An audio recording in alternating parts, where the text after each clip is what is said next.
As we arrive in chapter 6, it seems as though fewer than 24 hours have passed. The first chapter had Nikolai Petrovich and his servant Pyotr waiting at a train station. Chapter 2 had the servant and Nikolai Petrovich taking Arkady and Bazarov to the house. Chapter 3 had them arriving at the house. Chapter 4 had those having dinner and Pavel entering the dinner. Chapter 5 had tea the next morning. And so I'm fairly sure that less than 24 hours have elapsed.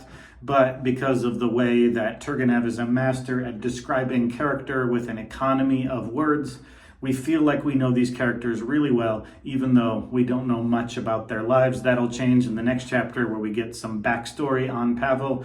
But really at the center, really the entire chapter, we continue having tea in the morning. Bazarov has returned from capturing and planning to kill frogs in order to learn. Pavel has learned a new word that describes people like Bazarov, and that is a nihilist. And Arkady and Nikolai Petrovich seem to be in between the two poles, in between the two, in the middle of the spectrum.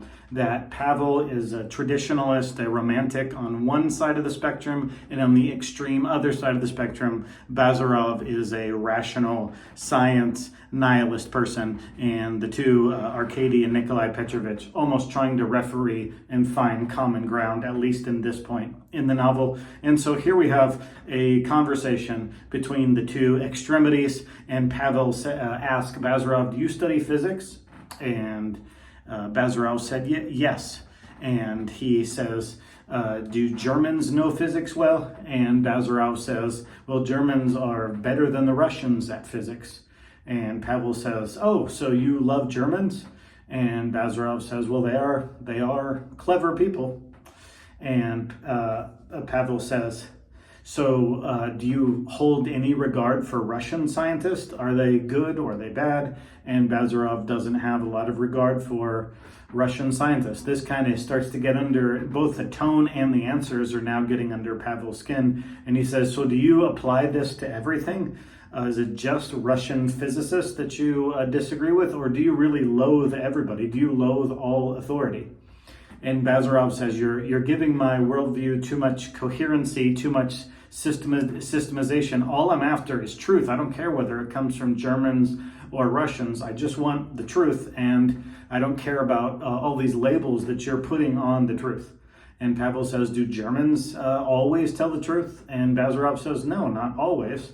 And then Pavel just comes out and says it. This someone who speaks French and dresses English and has spent time in European universities. He says, I don't like the Germans.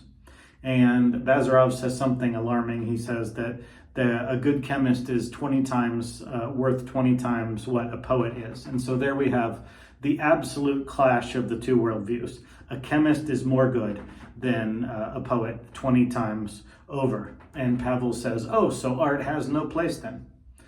And Bazarov basically says, well, if you're making money or advertising pills, then yes. And so Pavel is offended that he is assuming that the only reason you would create art is for some sort of financial payoff.